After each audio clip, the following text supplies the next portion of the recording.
À Renay, le bourgmestre CDNV demande la fin des facilités dans sa commune, qui compte environ 20% de francophones. Dans la lettre qu'il a adressée au Premier ministre, il estime que ces facilités sont trop coûteuses et qu'elles nuisent à l'essor de sa ville. C'est une information du groupe Vers l'avenir. Frédéric Sacré, Steve Daman.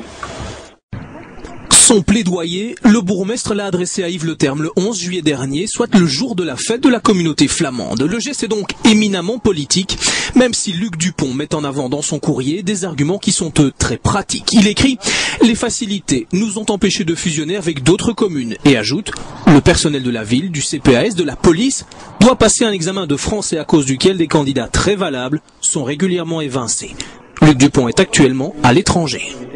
Il a fait ça personnellement. On n'a pas eu de discussion. Le premier échevin de la ville se dit surpris par cette initiative, mais il la justifie. On a environ 9% de chômage ici à Renay. La majorité, ce sont des gens qui parlent pas le néerlandais et qui n'ont pas de diplôme. Et c'est parfois ça le problème, qu'ils pensent, voilà, c'est une ville avec facilité, on peut facilement trouver du travail en français, mais c'est pas juste. On doit en premier cas parler néerlandais.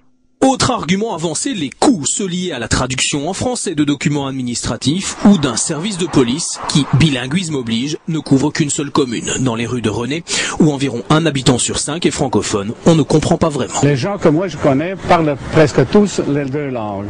Non, notre bourgmestre, c'est un gars sympa, il s'entend avec tout le monde, donc je ne vois pas qu'il y aurait un problème avec les francophones pour lui. C'est pas un flamand radical? Non, pas du tout, pas du tout. Pour ce conseiller communal à la tête de la seule liste bilingue, même si le bourgmestre n'a pas tort sur toute la ligne, il s'est laissé gagner par la fièvre qui touche le fédéral.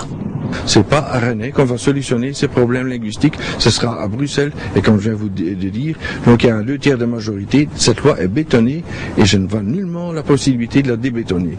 Outre celle de la périphérie bruxelloise, 6 communes flamandes accordent aujourd'hui des facilités aux francophones. Suivront-elles? C'est loin d'être exclu.